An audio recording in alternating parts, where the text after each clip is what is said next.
Dans l'actualité de ce mercredi, il y a aussi l'inquiétante hausse des actes antisémites en France, dénoncée par le service de protection de la communauté juive dans son rapport annuel, rapport qui montre que les attentats de Mohamed Merah et l'attaque d'un supermarché Kasher à Sarcelles, loin de susciter une prise de conscience, ont été au contraire suivis d'un pic de violence antisémite. Peggy Moget. Toulouse, mars 2012. Mohamed Merah tue 3 enfants et un enseignant juif dans une école confessionnelle. Sarcelles, octobre 2012, une grenade est lancée dans cette épicerie Kasher faisant un blessé. 2 attentats en 6 mois. Selon le CRIF, Conseil représentatif des institutions juives de France, 2012 a été une année de violence sans précédent contre la communauté juive.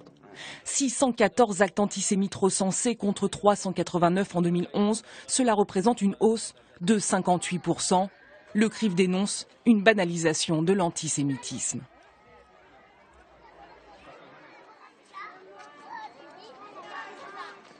Ce discours de haine contre les juifs s'est finalement en quelque sorte naturalisé dans notre pays. Il est devenu partie prenante de la vision du monde d'un certain nombre de jeunes de notre pays.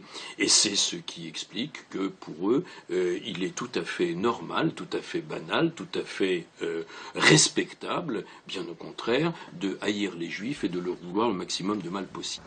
Le bilan établi par le CRIF fait état de 177 actions antisémites, des homicides ou des agressions et 437 menaces, des injures ou des inscriptions sur des établissements.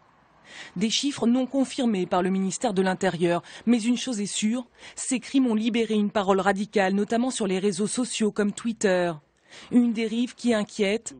Depuis la tuerie de Toulouse, les dispositifs de sécurité mis en place aux abords des écoles juives et des lieux de culte n'ont pas été allégés.